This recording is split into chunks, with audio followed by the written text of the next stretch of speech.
Hola chicos.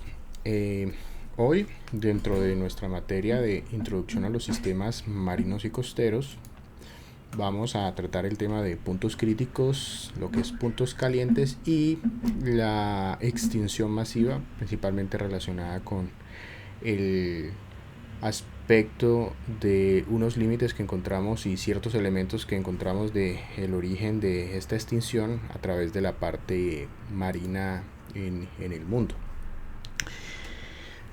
Si nosotros recordamos un poco la tectónica de placas, digamos la distribución de las particiones de esa forma que tiene la Tierra en cuanto a las distintas partes en las que se subdividen los continentes, la deriva continental, nosotros podemos encontrar que la tectónica de placas, los lugares donde confluyen, donde subducen, donde se separan, generalmente hay una gran actividad sísmica y también una actividad volcánica. Lo veíamos aquí en Colombia, principalmente la cordillera central de Colombia es la cordillera que más actividad volcánica tiene.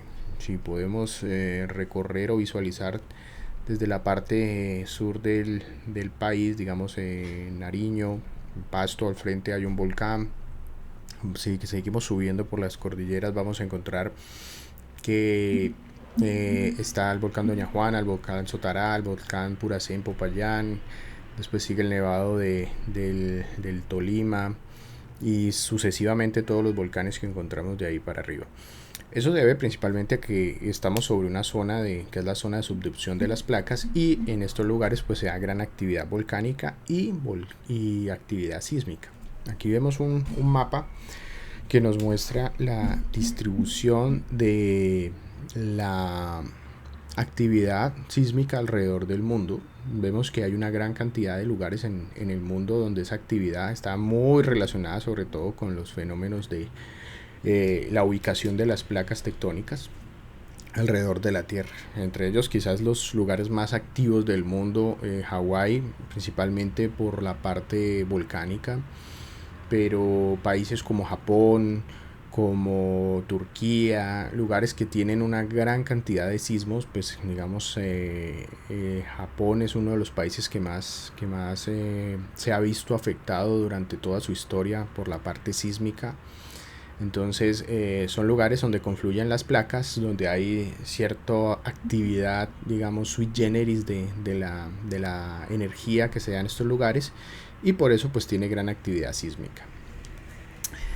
Si nosotros vemos entonces la Tierra desde su contexto exterior, en el fondo y en las partes emergidas, pues la Tierra tiene unos rasgos muy característicos de esa formación, ¿sí? Lo que denominamos, digamos, las placas que divinan la Tierra como si fuera la cáscara de un huevo.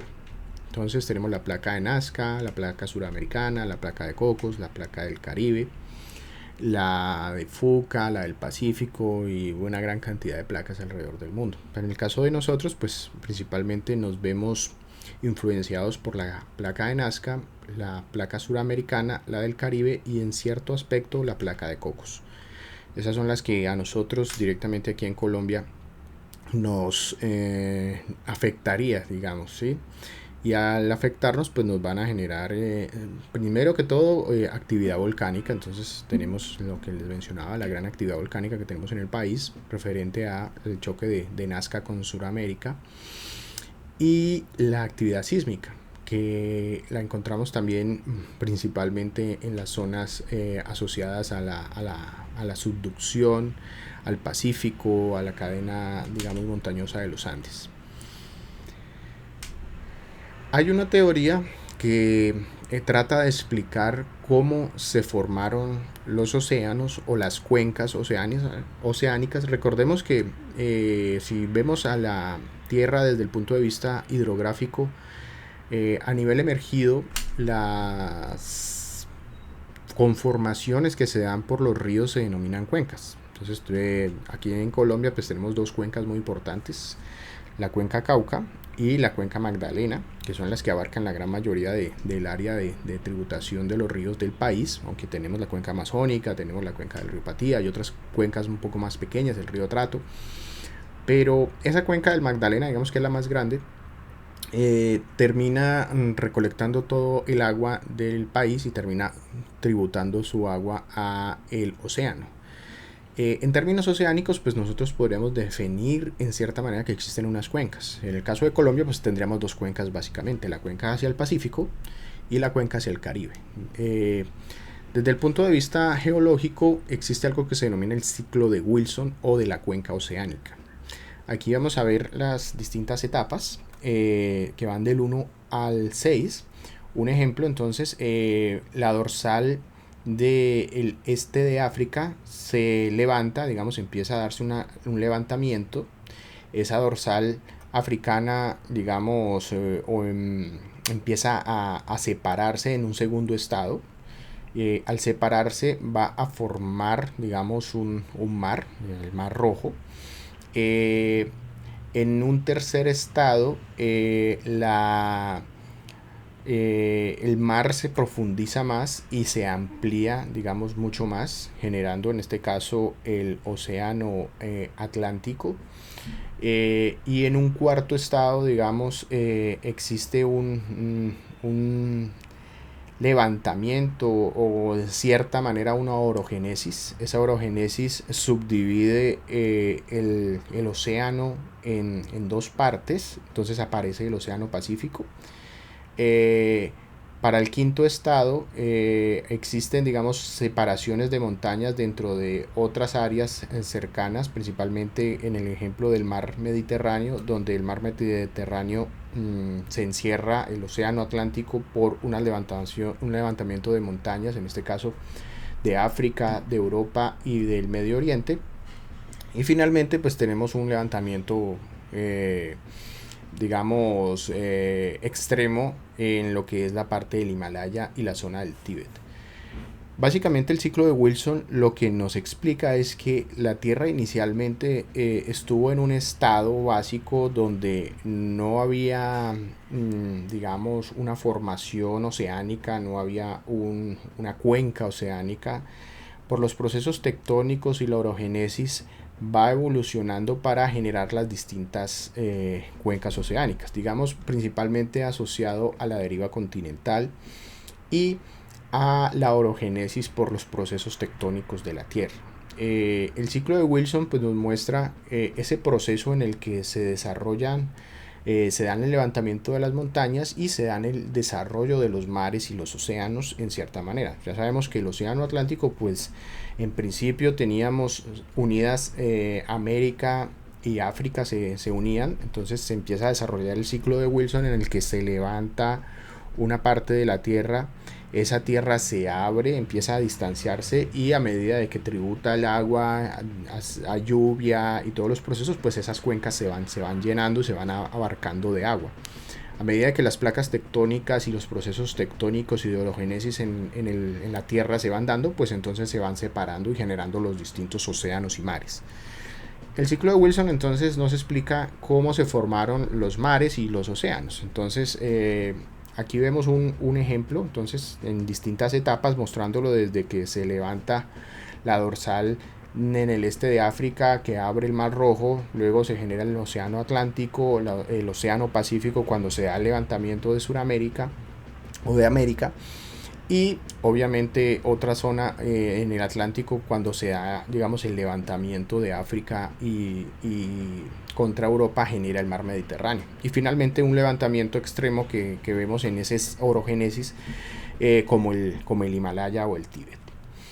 Si vemos entonces las etapas del ciclo de Wilson son las etapas del ciclo del desarrollo de la Tierra enfocado principalmente a cómo se formaron los océanos, ¿sí? Ya hemos explicado que la deriva continental, la dorsal oceánica y la tectónica de placas pues nos explican básicamente la formación de los continentes. Los océanos pues están asociados a esta formación de los continentes. Aquí vemos entonces levantamiento de África, digamos del Rif en los valles africanos, un ejemplo como el Mar Rojo, en el que al separarse más este tipo de montañas, pues queda un vacío, queda un hueco. Ese hueco es llenado generalmente por los flujos hidrográficos, las lluvias, entonces se generan, digamos, los océanos, se generan los mares. También tenemos entonces, digamos, el gran océano como el océano Atlántico y el océano Pacífico. Obviamente ya en un nivel de separación extremo de los continentes pues quedan grandes cuencas, grandes vacíos. Y a medida de que vamos viendo que los océanos van convergiendo, pues se van a dar choques entre los continentes, van a darse choques entre las distintas zonas del mundo y pues se van a generar levantamientos. Esos levantamientos van a generar también que se encierren ciertos lugares como África y Europa, que generan el mar Mediterráneo, que básicamente es una zona encerrada entre varios continentes con una pequeña salida. Si esta zona hubiera sufrido una orogénesis, entonces el mar Mediterráneo no sería un mar, sino sería un lago o un gran cuerpo de agua que probablemente se empezaría a extinguir sus flujos de agua y termina siendo una cuenca endorreica, que es cuando una cuenca solo fluye dentro de ella misma, y no fluye hacia el mar, ¿sí? Si han visto la parte hidrográfica, cuando nosotros tenemos en las cuencas, la mayoría de las cuencas fluyen hasta llegar al mar, pero cuando una cuenca es endorreica generalmente termina fluyendo, no termina desembocando en el mar. Finalmente, pues una orogénesis como la más alta que tenemos en el planeta, que es en los Himalayas, pues de este proceso de máximo levantamiento, que obviamente a lo largo de los ciclos de la Tierra pues va a ser repetitivo, ¿sí? Nosotros estamos en una etapa en la que tenemos la conformación de los continentes como los conocemos, pero pues más adelante veremos que esos continentes volverán a moverse, volverán a unirse, estará Pangea última, que será la evolución de la Tierra como la conocemos con los continentes. Los continentes en algún punto en cientos de millones de años se volverán a unir y a formar entonces un continente único que se denominó en la época previa a Pangea, y en el futuro se denominará Pangea última, o digamos otro nombre asociado a la unión de los continentes. Si nosotros vemos esos procesos, entonces aquí vemos una gran cuenca, vemos, si lo asociamos al flujo del agua y de los ríos, si le quitáramos todo el océano y solo pusiéramos a la precipitación, pues nos daríamos cuenta que al nivel del océano pues también tendríamos una gran formación y un flujo de agua, que obviamente la gran cuenca del océano Pacífico, aquí vemos la zona de la cadena montañosa del fondo oceánico, las dorsales oceánicas principalmente asociadas al Pacífico, también las tenemos en el Atlántico, y todas estas pequeñas montañas que hacen referencia a los procesos volcánicos, y uno de esos procesos volcánicos clásicos es Hawái. Otra isla que tiene un origen volcánico es Malpelo. Malpelo es una isla que está en el Pacífico colombiano, una de nuestras dos islas, la isla más cercana que tenemos, que es Gorgona, y la isla más alejada, que es Malpelo. Malpelo es la que nos permite hacer reclamo de las aguas sobre el océano Pacífico en una mayor dimensión, porque al hacer, digamos, reconocimiento de que la isla de Malpelo es parte del territorio colombiano, ese territorio sobre las costas del océano es mucho mayor, abarcando 200 millas náuticas alrededor de la zona, desde el área que venimos del continente hasta Malpelo. Pero eso lo hablaremos, digamos, en otros aspectos más adelante. También tenemos Galápagos, que es una isla, un conjunto de islas que se da en el Pacífico, pero en el Pacífico ecuatoriano, muy importante sobre todo por el desarrollo de la teoría de la evolución de Charles Darwin, que llega a la isla Galápagos después del viaje del Beagle que vimos en las primeras clases, y entonces se empieza a analizar la separación de los continentes y la deriva de las, digamos, continental, y empieza a correlacionar los distintos animales en las distintas etapas de desarrollo, y llega a su teoría de la evolución. También tenemos otras islas volcánicas importantes en el Pacífico, como la Samoa. Generalmente todas las islas de la parte emergida de Samoa también son procesos volcánicos, así que muchas islas generalmente asociadas a la parte del Pacífico y del Atlántico son de origen volcánico. San Andrés, Providencia son islas que fueron de origen volcánico.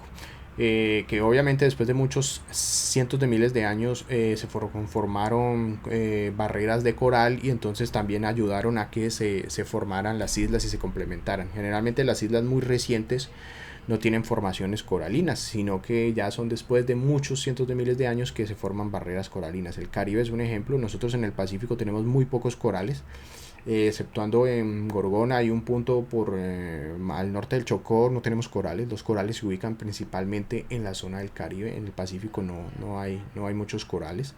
Eso nos indicaría también sobre todo los procesos muy recientes de del fenómeno volcánico del subsuelo, de la parte del suelo oceánico del Pacífico, mientras que el Caribe es un poco más antiguo, digamos, en cierta manera.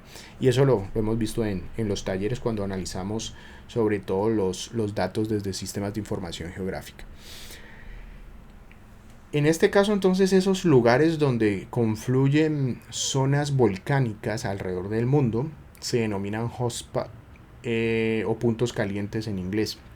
No hay que confundir este término que también es muy utilizado en la parte de biodiversidad, y Colombia es un hotspot de biodiversidad en muchos puntos. El Chocó biogeográfico es un hotspot, la Amazonía es un hotspot, el Parque Tayrona, la Sierra Nevada, la zona de San Andrés y Providencia, todo lo que es Seaflower es un hotspot. O sea, son puntos calientes de biodiversidad, o sea, muy importantes por la riqueza de la parte de biodiversidad. Pero desde el punto de vista geológico, geofísico o digamos geográfico, los puntos calientes hacen referencia ahora sí a más a la parte de la temperatura y no de la riqueza, y son lugares donde emerge el magma, digamos, y tienen gran actividad volcánica, generalmente asociado a las islas. Ya vimos entonces que Gorgona, que Galápagos, que las islas de la isla de Malpelo y otras islas que fueron originalmente desarrolladas o creadas por un proceso volcánico.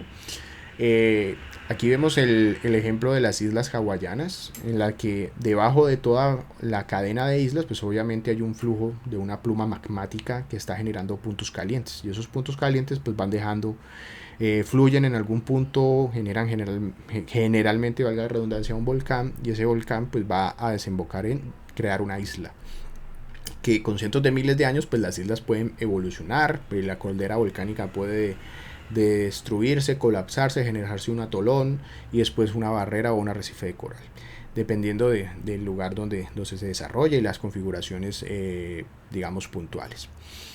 Aquí vemos el ejemplo que es muy clásico de cuando vemos un origen volcánico de una isla. Es la evolución de esa isla volcánica, que generalmente pues, es en forma de montaña tipo volcán. Cuando la actividad volcánica se apaga o se extingue, generalmente queda una caldera. ¿Sí? Queda la caldera empieza a colapsar o es sumergida, generalmente quedan los bordes exteriores o un poco del borde interior. Esa barrera exterior de la caldera a veces es colonizada por corales y generando un proceso posterior como un atolón. A veces solo queda la caldera. Hay un ejemplo de una caldera muy grande que digamos ha causado históricamente una gran cantidad de procesos, sobre todo en el Mediterráneo, que es la caldera volcánica de Santorini. Santorini es una isla que queda en Grecia, que es muy bonita, si algún día la conocen. Y básicamente la isla está sobre un lado de la parte de la caldera que sobrevivió después de una grandísima explosión del volcán Santorini, que se cree que es uno de los que desencadena muchos de las hipótesis que aparecen en la Biblia, sobre todo cuando se dan los días de oscuridad, cuando se dieron las plagas de Egipto. Ciertas teorías dicen que la explosión de la isla de Santorini fue la que causó algunos eventos, sobre todo bíblicos, que aparecen registrados en libros como la Biblia y en otros registros de otras culturas de la época. En este caso, cuando nosotros tenemos una isla volcánica, entonces la formación la vemos aquí en perfil. el volcán se extingue, o sea, el flujo magmático deja de fluir, la erosión marina pues socava generalmente el material, terminando haciendo acumulaciones de ese material y también acumulaciones de corales o de barreras de corales. Aquí vemos entonces el ejemplo de los atolones. Generalmente un atolón es la etapa final cuando ya la caldera ha colapsado, la isla interior ha colapsado completamente y solo queda entonces este anillo asociado principalmente a barreras de coral que se han mantenido o que se han formado o se han desarrollado a partir de la base del volcán.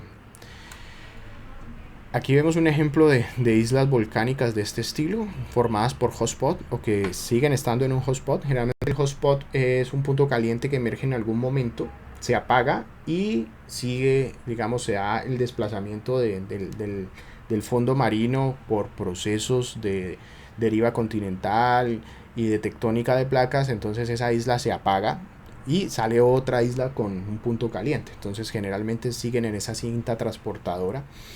Aquí vemos un ejemplo, entonces Tahití, una isla muy bonita, originada principalmente por un proceso volcánico. En este caso, si la vemos ya desde el espacio, de una imagen de satélite, nos damos cuenta que es una isla relativamente reciente, porque obviamente no se ha erosionado tanto, no se ha vuelto un atolón. Para que se vuelva un atolón pues tienen que pasar cientos de miles de años. En este caso el volcán, tenemos un volcán y otro más pequeño, tenemos dos zonas volcánicas y alrededor tenemos una gran barrera de coral. Si nos damos cuenta se puede ver a simple vista la barrera de coral. Si hablamos de las corrientes, como hablamos en las clases anteriores, pues esta zona debe ser la que está más expuesta a las corrientes, y la zona trasera, la que tiene unas zonas de coral mucho más bonitas, digamos, más conservadas, debe ser porque están en la zona opuesta a las corrientes y más protegidas sobre todo del proceso de deriva de la playa. Aquí vemos un corte, digamos, transversal de esta isla volcánica, que obviamente la isla tiene cierta actividad todavía, tiene un magma, una caldera y un reservorio magmático todavía en cierta evidencia, y generalmente esas islas continúan generando flujos magmáticos. Durante muchos años seguirá fluyendo hasta que el magma del reservorio sea extinguido, generalmente por procesos de la deriva continental. Ya cuando el magma deja de alimentarse del centro de la Tierra, pues entonces se va alejando mucho y pues se termina extinguiendo. Estas islas, entonces Tahití es un ejemplo de una isla volcánica. Si vemos entonces las cadenas volcánicas, los puntos volcánicos o esos puntos específicos en el océano que se denominan puntos calientes, los podemos encontrar en muchas partes del mundo. Aquí vemos entonces nuestra isla, digamos, estrella, sobre todo por la parte de conservación, Isla Malpelo en el Pacífico colombiano.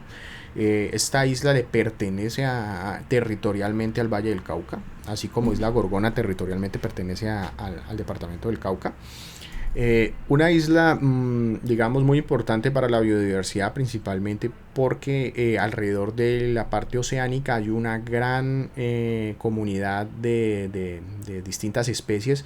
Una de las especies marinas más importantes de esta zona es el tiburón martillo, y la isla Malpelo es un reservorio, es un santuario natural para peces, entre ellos el pez martillo, el tiburón martillo, perdón. Y también la isla en sí es muy importante porque también es un lugar de anidamiento de aves. Recordemos que en medio del Pacífico, si nosotros, muchas de las aves son aves migratorias, digamos, si vienen de Norteamérica, algún lugar, y atraviesan el océano, estos lugares de parada son vitales para muchas especies. Sobre todo hay muchas especies que migran del norte al sur, dependiendo de la época, sobre todo cuando hay invierno, pues entonces ellas migran hasta Sudamérica. La costa del Pacífico colombiano es muy importante por la anidación de pájaros, sobre todo de aves migratorias. Las zonas de manglar son muy importantes para ello. El Parque Sanguianga es uno de los lugares más importantes del mundo, inclusive en la parte de migración. Y digamos que los aves que vienen desde el norte y atraviesan el océano, un lugar de estos en los que puedan parar, detenerse en algún momento, es algo importante. Podrían descansar. Digamos que uno puede hacer un stop and go en el caso de las aves, pero estos lugares son muy importantes por ese tipo de motivos. También hay comunidades endémicas de aves y una gran cantidad de importancia desde la parte eh, faunística. La isla Malpelo entonces es una isla oceánica ubicada en la zona del Océano Pacífico colombiano. Posee, digamos, unas costas acantiladas, o sea, no tienen playa, es un acantilado. Si nos damos cuenta, la formación es acantilar, no tiene ninguna manera de formación de playa. Inclusive para llegar a la isla y desembarcar en la isla antes era muy complejo, ahora hay un embarcadero. Generalmente aquí hay presencia constante de la Marina colombiana, de la Fuerza Armada. Generalmente hay unas estaciones de la Armada que hay infantes de Marina constantemente haciendo, digamos, control territorial de la isla. Cuando uno utiliza una isla y la posee, digamos, en términos territoriales, debe hacer uso de la isla, debe tener habitantes, así sean militares o población. En este caso, como es una isla muy pequeña, solo puede estar habitada por militares, que son los que hacen la presencia ahí en la isla. Y gracias a la presencia y a que los militares estén ahí, nosotros hacemos control territorial y eso nos da derecho a el mar asociado a unas ciertas distancias desde la isla, y entonces nos da derecho sobre el Océano Pacífico. La formación volcánica entonces emerge de más de 4.000 metros de profundidad, o sea, es un punto que en algún momento fue un hotspot volcánico y que se generó. Tiene 35 hectáreas de superficie, o sea, es súper pequeña, es una isla muy muy pequeña. Tiene 1.600 metros de largo, o sea, casi 1,5 kilómetros, y tiene una anchura de 700 metros y una altura máxima de 360 metros sobre el nivel del mar. Está localizada en la cuenca, digamos, Pacífico hacia Panamá, considerada como una de las regiones más tectónicamente complejas. Esta zona es, digamos, actividad sísmica y volcánica importante, porque en este punto converge la placa de Nazca y Cocos. Entonces yo les decía que cuando veíamos las distribuciones de las placas, teníamos Cocos, que es la que pega hacia Panamá, Nazca, que es la que nos pega hacia nosotros. Cocos nos alcanza a pegar un poquito, sobre todo hacia el Darién, pero en el término territorial, obviamente Cocos está dentro de nuestro territorio marino y está confluyendo en esa zona, está Malpelo. También entonces tiene una formación antigua, más o menos hace de 17 a 20 millones de años. Era, digamos, más grande, 10 veces más grande, entonces haber medido 10, 12, 13 kilómetros. Pero durante cientos de miles de años, pues esto ha causado la erosión. Entonces la isla ha sido eliminada en su gran mayoría, quedando esta parte. Entonces es muy importante, sobre todo por las especies de aves y digamos en la isla, y sobre la parte sumergida, pues es un gran reservorio de la vida marina y es un parque nacional. Otra de nuestras islas importantes es la isla Gorgona. Esta está sobre las costas del Pacífico Caucano, en la frente de las costas de Guapi. Muy importante por la gran diversidad que tiene, o sea, es uno de estos lugares también muy ricos en biodiversidad. Se denominó Isla Gorgona porque en su principio, cuando se descubrió, creo que más o menos hacia el 1500, la isla, cuando la descubre, no sé si fue Balboa, descubre la isla y la llama Gorgona porque había muchísimas culebras. La isla es muy rica en reptiles. Entonces, pues recordando obviamente a la mitología griega, a la Gorgona, que era esta, digamos, entidad que tenía serpientes en su cabeza, le colocaron el nombre de Isla Gorgona. Entonces, Isla Gorgona es una isla muy rica en biodiversidad en el Pacífico colombiano. Ubicada, digamos, al frente de las costas del Cauca, lo que es al frente de Guapi y Sanquianga, el Parque Nacional Sanquianga, en diagonal a las costas nariñenses. Son las únicas islas que nosotros tenemos en conjunto con la isla Malpelo. En el océano tiene 9 kilómetros de longitud por 2,5 de ancho, o sea, es mucho más grande que la isla Malpelo. Una extensión de 26 kilómetros cuadrados.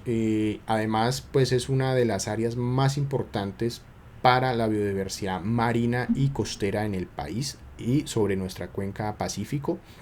Tiene una isla más pequeñita que se llama Isla Gorgonilla, más abajo, Y la isla Barbero entonces tiene 90 metros de altura en su punto más alto. Tiene tres islotes, entre ellos la isla Gorgonilla es la que tiene altura de más o menos 90 metros sobre el nivel del mar y tiene tres islotes. Ahora vamos a hablar de la isla Gorgonilla porque es muy importante, sobre todo para un descubrimiento científico que hablaremos ahorita. Y también tiene, digamos, una gran importancia, sobre todo porque en esta zona es la única zona del Pacífico que tiene arrecifes. Nosotros ya les mencionaba, bueno, hay otra zona en el Chocó, pero es una zona pequeñita, creo que es en Sapsurro, si no estoy mal, donde hay arrecifes de coral en el Pacífico, pero el arrecife de coral, el único que encontramos, evidentemente en nuestras costas pacíficas, que sean grandes y que considere un arrecife de unas dimensiones considerables, está en la Gorgona, está en la isla Gorgona. De resto, en ninguna otra parte del Pacífico podemos encontrar, exceptuando en el punto al norte del Chocó hacia Panamá, arrecifes, porque los arrecifes necesitan pues aguas más o menos tranquilas, necesitan una cierta temperatura. Las aguas del Pacífico son relativamente frías comparadas con las aguas del Caribe. Entonces es un poco más complejo que los arrecifes se desarrollen sobre el Pacífico, y tenemos estos arrecifes que se desarrollan en la isla Gorgona.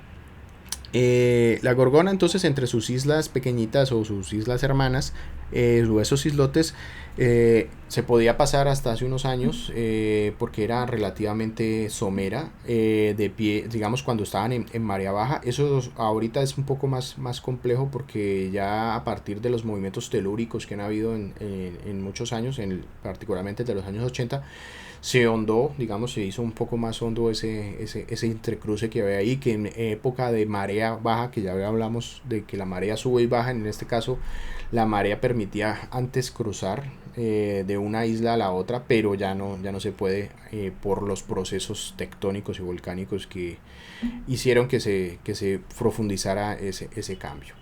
Aquí vemos entonces que la isla Gorgona, tradicionalmente, aquí les contaba la situación que les hablaba, de que se podía pasar hasta la isla Gorgonilla a través de los islotes, de manera en los momentos en que había marea baja, pero esto ya no es posible por la tectónica de la zona. Hizo que los terremotos, digamos, socavaran esto por los movimientos telúricos. Aquí vemos uno de los primeros mapas de la isla Gorgona, en el que nos muestra el desarrollo de la formación de la isla y cómo era. Gorgona, por mucho tiempo, sobre todo en los de 1900 en adelante, se utilizó como una isla de prisión, y pues entonces a la gente que vivía en el continente pues la mandaban a la isla como castigo. Obviamente era una prisión muy compleja, porque aparte de que era una isla, los presos estaban expuestos a las serpientes, y generalmente, si no morían de alguna enfermedad tropical, pues podían terminar siendo picados por una serpiente y morir por envenenados. Entonces es algo complejo el desarrollo de la isla de la prisión de Gorgona. Tenemos nuestras otras islas, en este caso sobre el Pacífico, sobre el Caribe, y muchos islotes en el Caribe sobre todo, pero las más importantes obviamente son la isla de San Andrés y la isla de Providencia, que en los últimos años en el último año sufrió un embate fuerte del huracán Iota. Las islas de San Andrés y Providencia son formaciones coralinas de origen volcánico. Entonces tenemos el mismo proceso que explicábamos, un proceso primero de vulcanismo. Ese vulcanismo durante cientos de miles de años hizo una acumulación de barreras arrecifales, y esos arrecifes y los rezagos del vulcanismo pues entonces conformaron la isla. La isla pues es muy importante, ahí me quedó el título de Gorgona, era isla de San Andrés. El archipiélago de San Andrés y Providencia, archipiélago recordemos porque son un grupo de islas, está conformado por una gran cantidad de pequeños islotes e islas. Generalmente la isla más grande es asociada a San Andrés. Tiene una gran cantidad de aspectos en cuanto a que en ciertas zonas de la isla hay corales, hay zonas dedicadas a la conservación. Generalmente la isla tiene un parque nacional. Igual que la isla de Providencia también es un parque nacional y hace parte de todo un conglomerado de importancia mundial que más al norte de las islas de San Andrés y Providencia, que es la reserva de la biosfera Seaflower. Entonces esta zona es muy rica en recursos, digamos, marinos y de biodiversidad marina. Siempre, entonces les decía que se desarrolló a partir de la actividad tectónica, digamos, debido a la evolución de fallas de transformación y de procesos volcánicos en el Caribe. Es una mezcla entre proceso volcánico y actividad tectónica de fallas lineales de transformación en el Caribe, del origen de las islas.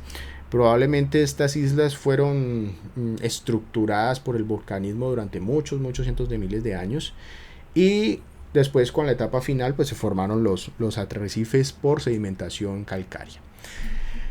Los puntos calientes entonces que podemos encontrar en el Caribe colombiano y en el Pacífico evidenciados hay sobre todo profundos, digamos submarinos. No hay evidencia actual de islas que generen procesos magmáticos o que estén en procesos magmáticos y generación de islas en el Pacífico colombiano o en el Pacífico, en el Caribe colombiano, pero obviamente en el Pacífico, sobre todo hacia el Pacífico Sur, hay una gran cantidad de aspectos de generación de puntos calientes o que estén, digamos, en actividad generando islas y construyendo nuevos espacios oceánicos. Hay otros lugares también que encontramos de estos puntos calientes y otra de las dorsales es la dorsal oceánica en el Océano Índico. Recordemos que hay una dorsal oceánica en el Índico, hay una en el Atlántico y hay otra en el Pacífico. Generalmente pues son las que han causado el separamiento, la separación de los continentes. Entonces África se separa, digamos, de India, de Oceanía por esta dorsal que es una de las que más influye en esa separación. Atlántico separa a América de Europa y de África, y Pacífico pues entonces separa a Oceanía por el otro lado y a Australia digamos, de América. Nosotros en este caso, cuando queremos analizar o entender las situaciones volcánicas, magmáticas o tectónicas, generalmente en el océano se tienen que hacer perforaciones. Ya les hablaba que es muy complejo el poder estudiar los fondos marinos, estudiar las situaciones que vemos en la parte marina, porque estamos en un medio muy complejo de estudio. Obviamente nosotros somos humanos y estamos acostumbrados a la parte emergida. Nosotros evolucionamos en principio en los océanos, pero ya no tenemos, digamos, un rastro de herencia de poder adaptarnos a la parte oceánica. Para eso nosotros utilizamos instrumentos. Y esos instrumentos aquí en este caso se han podido utilizar para analizar puntos alrededor de puntos calientes. En el caso de la isla de Reunión, una isla que es un punto caliente en el Océano Índico, debido a todos estos procesos magmáticos, se ha podido evidenciar que ha estado conectada en cierta manera, en algún punto estuvo conectada sobre todo con la parte continental de la India, y por los procesos obviamente de la división y de la expansión del océano, pues la isla se fue yendo durante muchos años. Esos procesos magmáticos de puntos calientes generalmente se muestran en el caso de la India, que los podemos encontrar en dos lugares, en la isla de Reunión y en la India, digamos, emergida.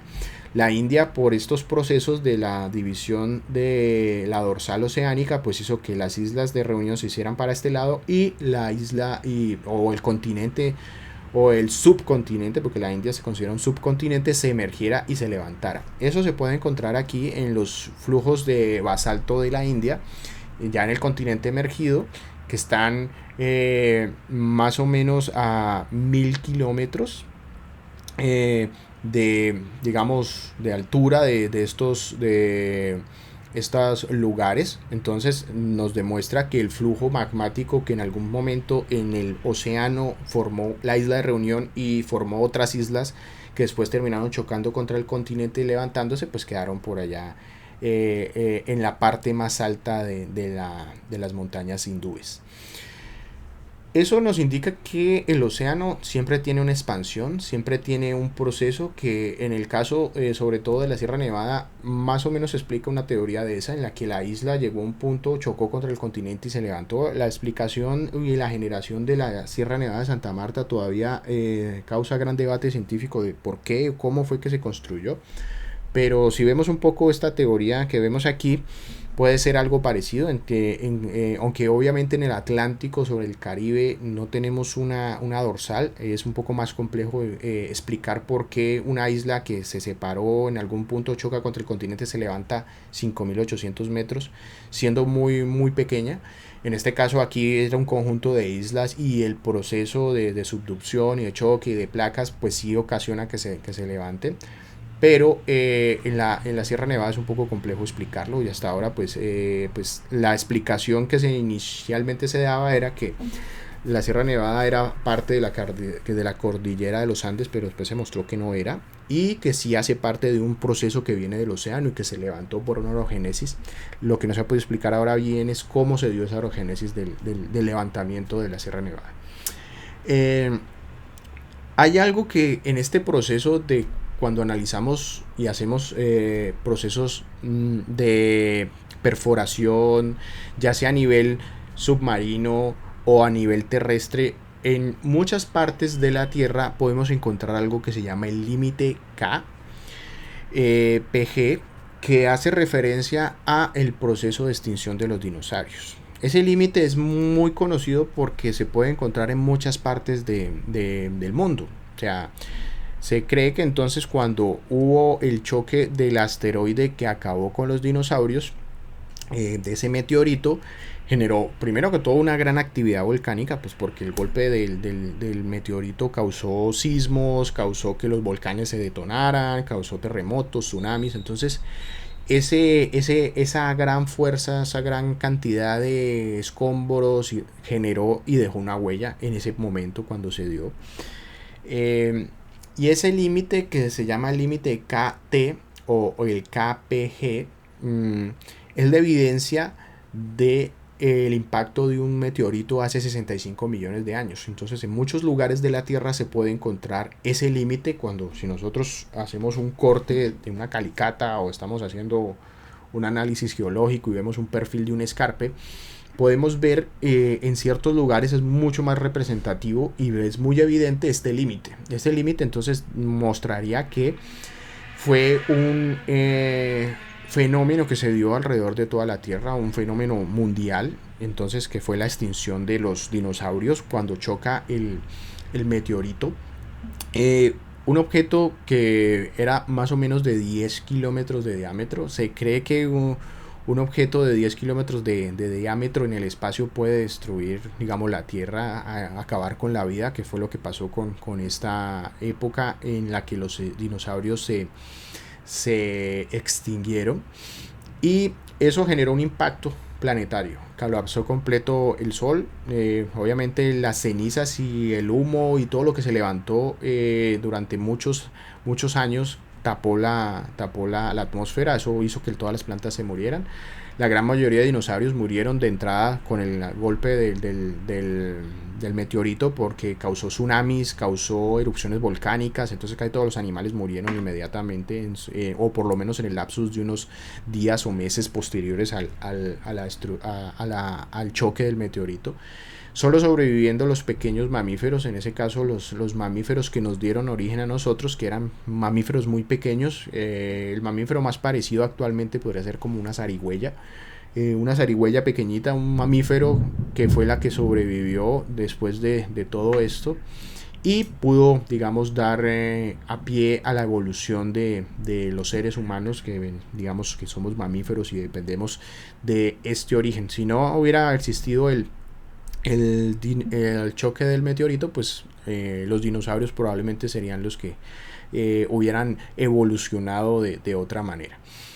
Ese límite que podemos encontrar entonces se denomina el límite KPG, antes conocido como límite KT, pero ese límite KT pues ha empezado a dejarse en desuso. Ustedes lo van a reconocer sobre todo más como el límite K, Si uno dice, este es el límite K, de pronto el PG, que es el que le dicen, digamos, en términos más científicos específicos, pero el KT o el KPG es básicamente lo mismo. Entonces, para recibirnos en términos generales, el choque del meteorito en la Tierra y su posterior evidencia que podemos encontrar a nivel geológico es el límite K.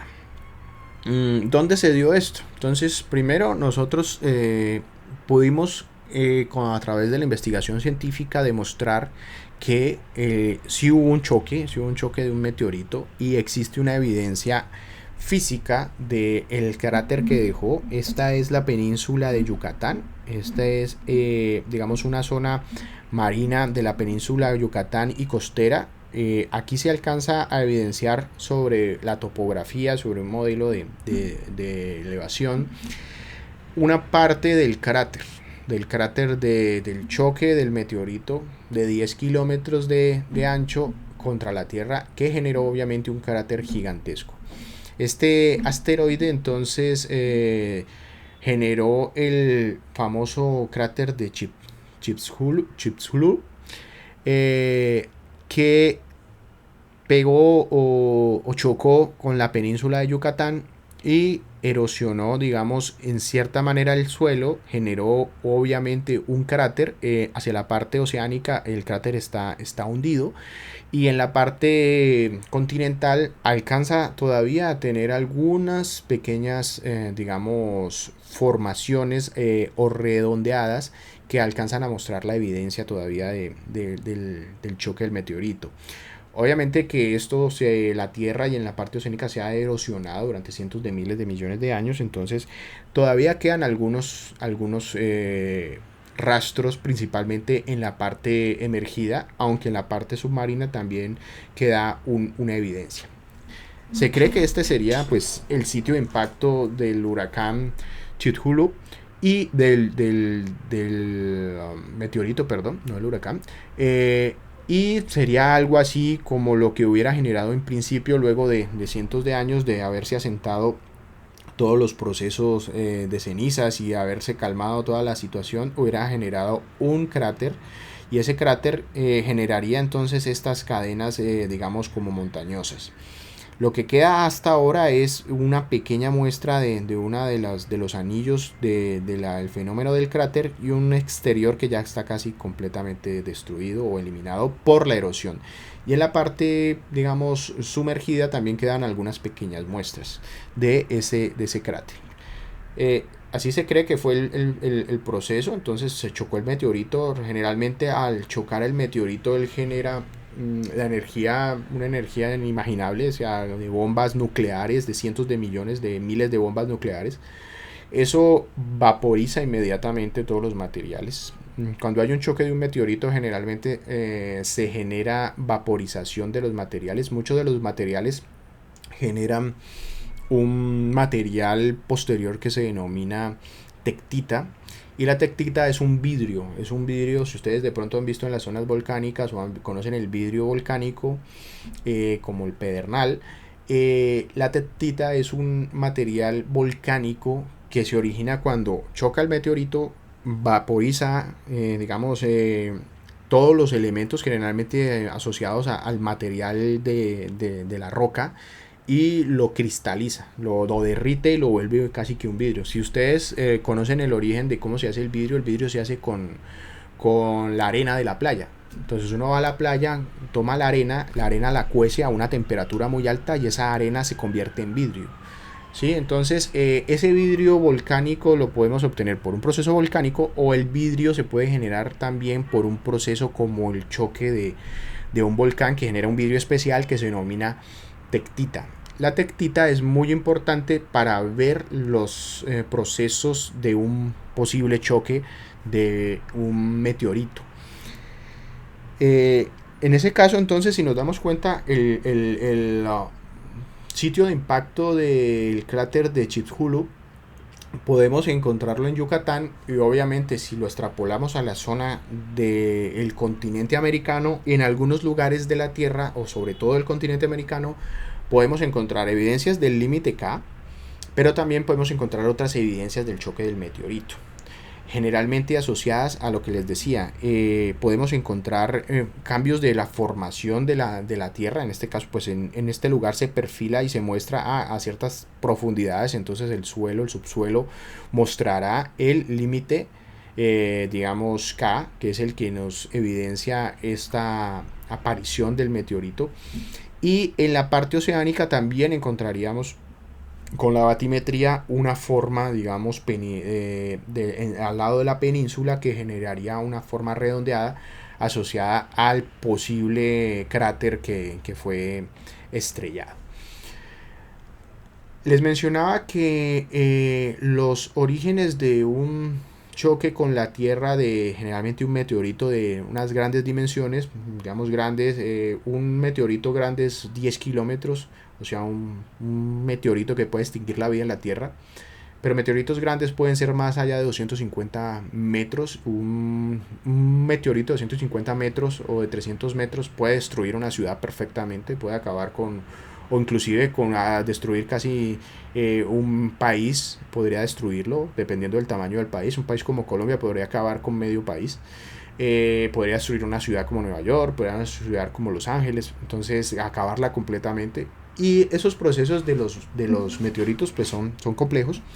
Actualmente se rastrean con digamos, los telescopios, y los científicos, los astrofísicos y los físicos que se encargan de observar digamos, el exterior, ver los planetas. También se encargan de evidenciar los meteoritos y también de ver los cometas, porque un cometa también podría chocarnos, y un cometa generalmente abarca cientos de kilómetros, puede tener kilómetros inclusive más de tamaño. En el caso de que se dé un choque, cuando se dan los choques, que genera esto es una tectita, es un vidrio volcánico que solo se puede generar con el choque o con una explosión nuclear.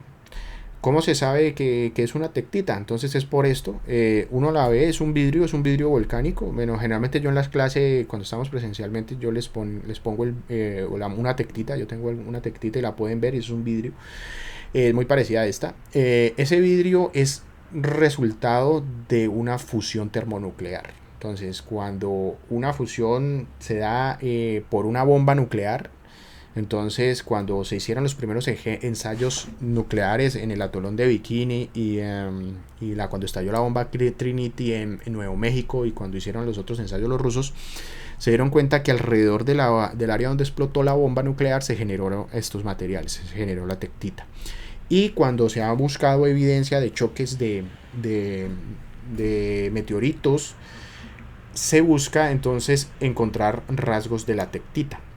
La tectita es un vidrio, digamos, natural, que generalmente puede tener centímetros o milímetros, que se ha formado por impacto de un meteorito, y es tan difícil de reproducir porque las tectitas son los minerales más secos que existen, o sea, tiene el 0.005% de agua. Los otros materiales, la gran mayoría de materiales, tienen un porcentaje de agua.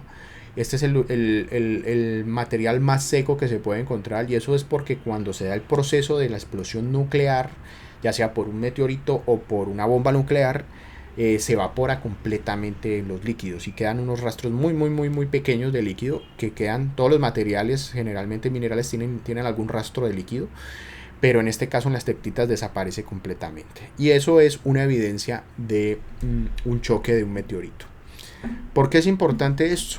Porque en la isla Gorgona, hace unos años, se encontró una evidencia de el choque del choque del meteorito que acabó con los dinosaurios. Hay una evidencia aquí en Colombia, en la isla Gorgona, en la isla más pequeña, que tiene una capa exterior de ese origen del volcanismo y del proceso posterior que se dio con la ceniza y la caída de rocas alrededor de todo el mundo, y los tsunamis y todo lo que pasó. Quedó una evidencia en la isla Gorgona, quedó una capa de 2 centímetros de grosor donde se encuentran tectitas, ¿sí? Cuando choca entonces el meteorito explota, causa una fusión termonuclear, y al caer por cientos de miles de millones de kilómetros de distancia, casi que pues le da la vuelta a la Tierra. Cuando choca, el choque le dio la vuelta a la Tierra y por el otro lado las ondas se chocaron. Eso envolvió a la Tierra, todo el choque, es un choque que destruyó completamente toda la vida. Y quedaron estas evidencias. Esta es la costa de la isla Gorgona, de Gorgonilla, en la isla más pequeña. Y hay un límite de esta evidencia del proceso del choque del meteorito, porque quedó una capa de 2 milímetros cubierta con tectitas. Eso sí nos da la evidencia directa entonces de que la isla Gorgona, en este caso en la parte sur de la isla Gorgonilla, queda la evidencia de un límite donde aparece el registro, digamos, geológico de los sedimentos por deformación y que aparecen las líneas de tectitas. Entonces una capa que muestra tectitas, las tectitas entonces se pueden rastrear a los ciclos de la evolución y obviamente al choque de los dinosaurios. Entonces ahí es donde esas evidencias, en este caso los elementos volcánicos, se pudieron encontrar en un límite K que existe comúnmente en todos los lugares, pero cuando encontramos el límite de K y además encontramos evidencia como del origen de la explosión, como son las tectitas, pues podemos una vez más demostrar que sí hubo una destrucción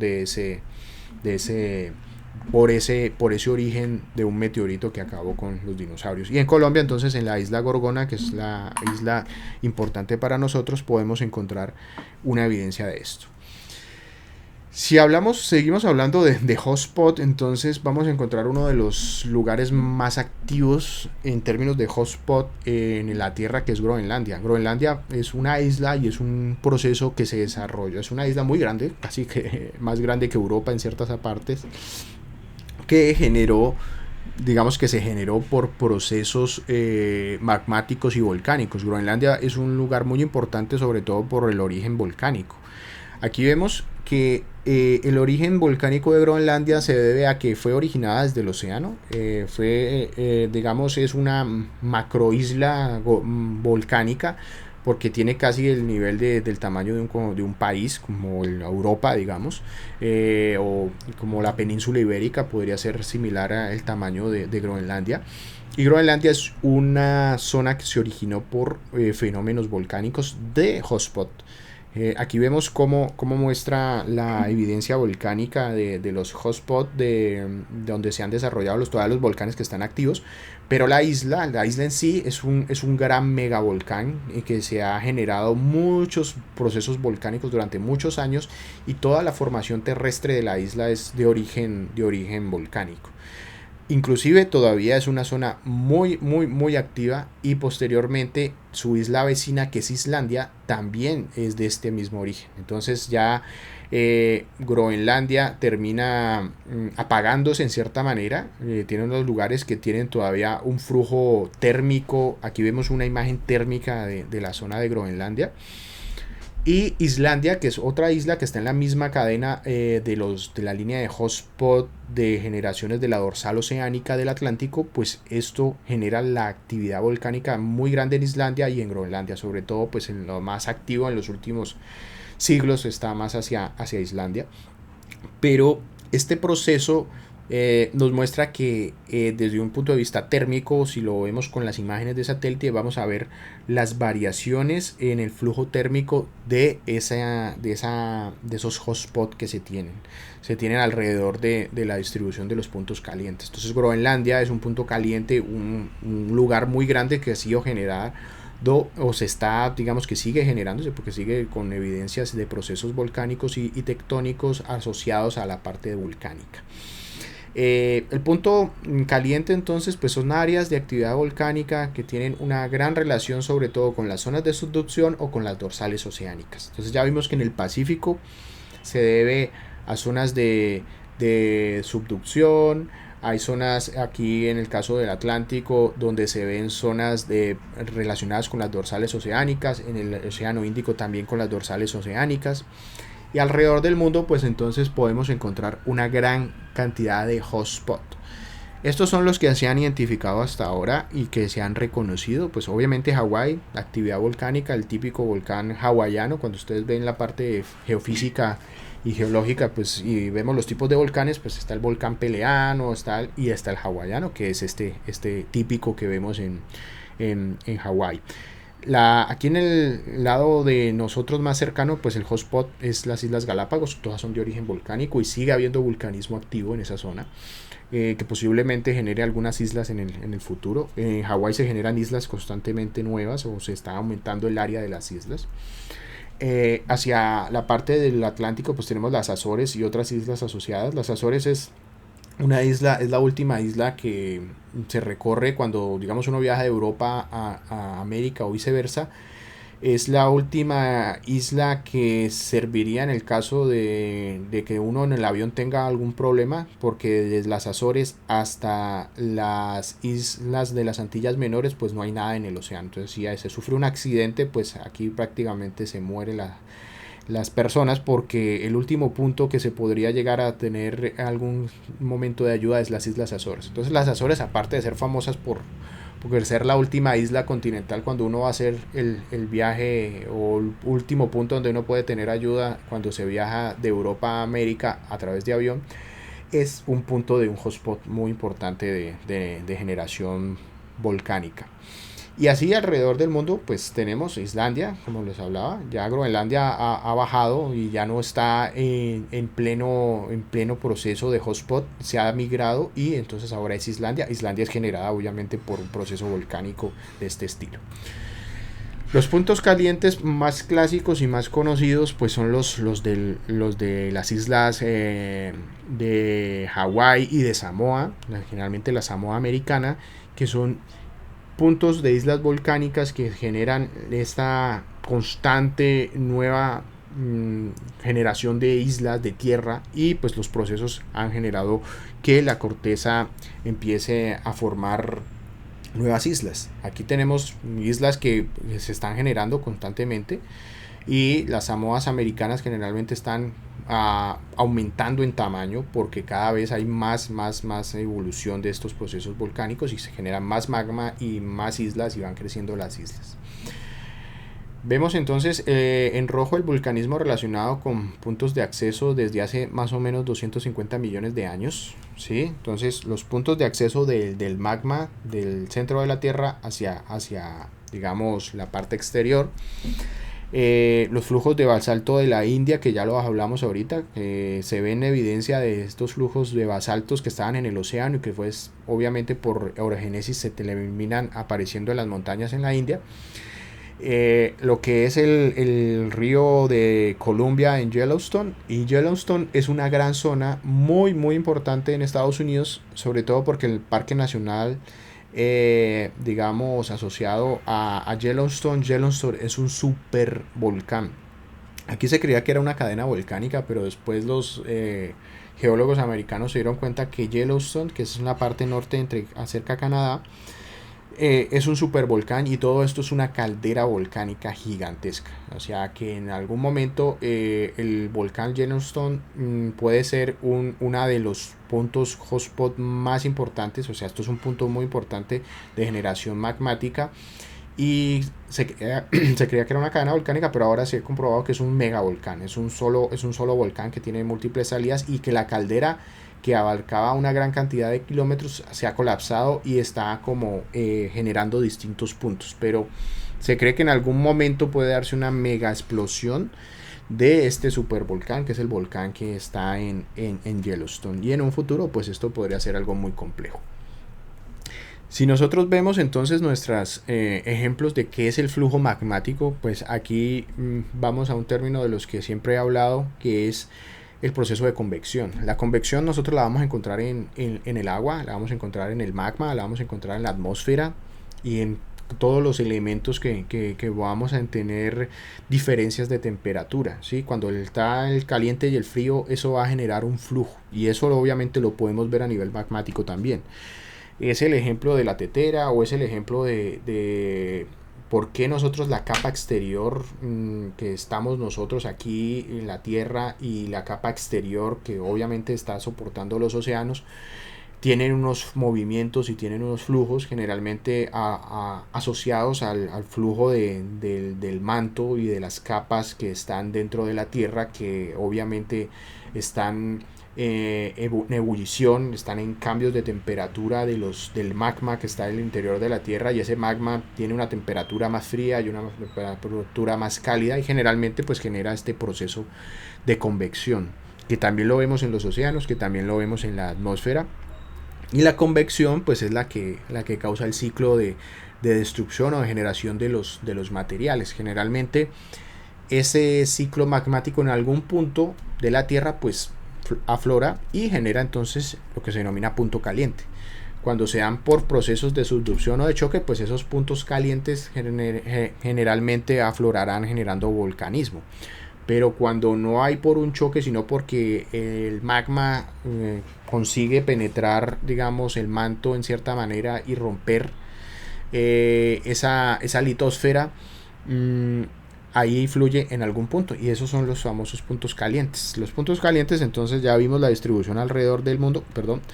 Generalmente se acumulan, puede darse en cualquier lugar, no se entiende muy bien cómo se desarrollan los puntos calientes, pero en algún lugar, en algún momento puede desarrollarse el punto caliente y ahí generar entonces el proceso volcánico o el proceso magmático o un punto caliente.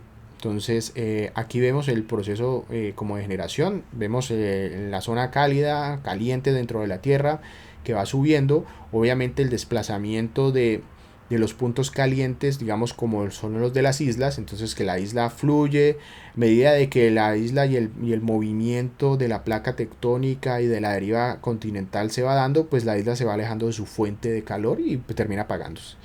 En ese caso, si la pluma, digamos, alcanza a generar una isla, genera entonces un volcán y genera un flujo volcánico, generalmente asociados a los movimientos de las placas, movimientos alrededor del manto, que van a mostrar esa evolución de la convección. Aquí vemos un corte transversal de cómo son los flujos de convección dentro del manto y cómo se dan los puntos de acceso, digamos, obviamente simulados. En este caso, muchos lugares se dan sobre todo en la zona del Pacífico, y en el gráfico que veíamos, cerca o en ciertos lugares coincidiendo con las zonas de la confluencia de algunas placas tectónicas, pero no necesariamente. Inclusive no necesariamente un punto caliente sale donde hay un proceso de conflusión de placas tectónicas, también puede estar completamente aislado de las zonas de placas tectónicas. Los más claros entonces son Islandia, que ya hablábamos, Yellowstone, que es la zona muy activa de Estados Unidos donde está el supervolcán, Hawái, que es la zona del Pacífico, y uno de los volcanes muy importantes que explotó hace muchos años en Estados Unidos, el monte St. Helens, que era una zona de un hotspot que no se había identificado, y posteriormente pues sí se sabía que era un volcán, pero que no estaba como en tanta evidencia de que era un volcán, algo como muy parecido a lo que pasó a Armero. Este volcán de un momento a otro empezó a deformar la montaña y causó una super explosión que mató a pocas personas, pero causó un daño muy grande. Esta es una zona muy deshabitada, pero es un parque nacional y consideró una gran área después de la explosión y destruyó una gran cantidad de lugares. Aquí hay un video, si lo quieren ver pueden hacerle el link. Y pues ese magma que fluye alrededor de la atmósfera, digamos, cuando choca con la atmósfera o choca contra el océano, pues genera procesos, digamos, de generación de CO2. Uno de los procesos que más CO2 aporta a la Tierra es el proceso volcánico. Si bien nosotros contaminamos con los vehículos y con todo lo demás, los gases como el CO2 se dan en gran cantidad sobre los procesos volcánicos. Inclusive ha habido puntos en la Tierra donde ha habido más CO2 que el que hay ahora, principalmente por los volcanes. O sea, la Tierra ha sido más cálida en otros momentos, y lo hemos sabido por los registros fósiles, por los registros de geológicos, en el que se evidencia que ha habido más gas de CO2 en otros puntos, y el CO2 ha dado principalmente origen al CO2 del origen volcánico o magmático. Y en esos puntos, antes de que existiera, digamos, mucha vegetación, pues la fotosíntesis por ese CO2 se veía, digamos, limitada.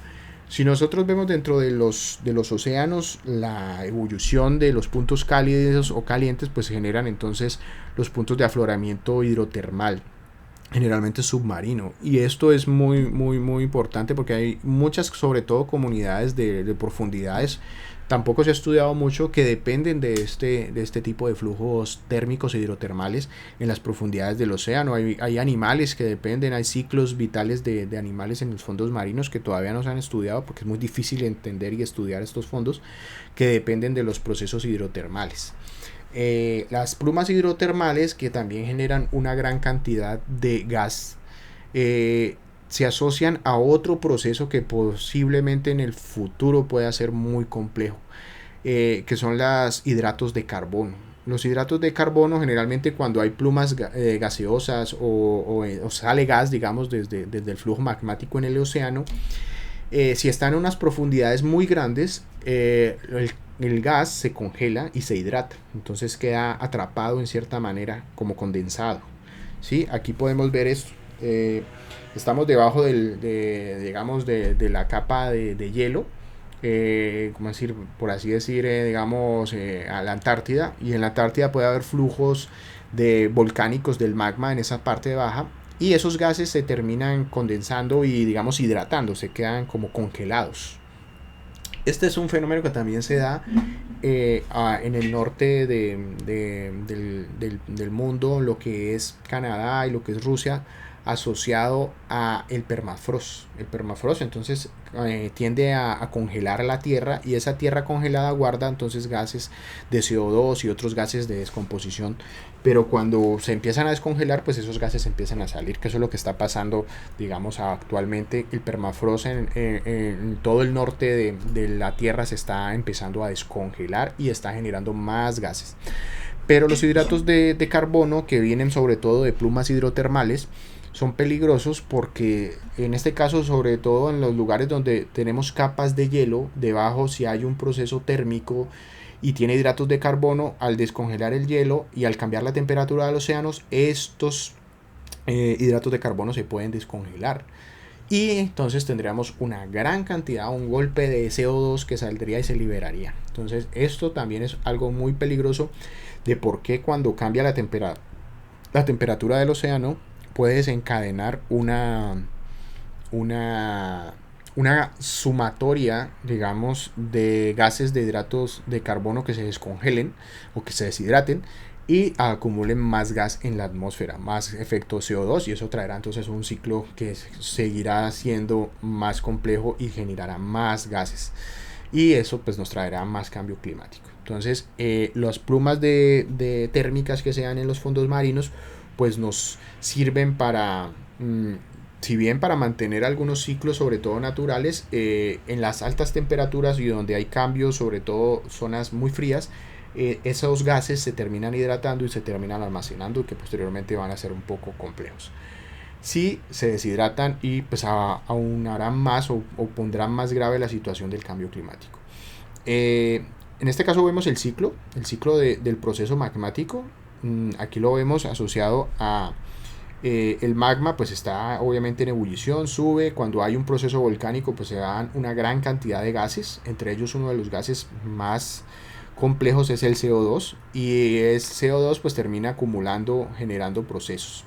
En ese caso, en la parte oceánica, pues si no hay una zona muy cálida, digamos, no se da este flujo hidrotermal en mares que sean cálidos, digamos el Caribe, por así decirlo, llega a generar bolsas, y ese tipo de gases puede salir a la atmósfera. Pero sobre todo en zonas muy profundas termina hidratándose, no termina escapando, sino que se queda en las zonas profundas y se queda ahí como congelado durante mucho tiempo, inclusive baja y se hidrata en el fondo y queda almacenado en el fondo. Si cambia la temperatura, entonces por debajo de los 2 grados centígrados o alrededor de los 2 grados centígrados se mantiene por debajo o sea, no emerge a la superficie. Si nosotros cambiamos la temperatura más en la profundidad, obviamente esto debe estar alrededor de los 1000, 2000, 3000, 4000 metros o hasta más de profundidad, esos hidratos se mantienen estables si no cambia la temperatura. Obviamente que la temperatura exterior de la parte del océano exterior, en la parte, digamos, superficial, la temperatura puede cambiar en ciertos grados hacia el interior y eso puede causar una deshidratación del carbono, que es el peligro más grande que nosotros podemos tener.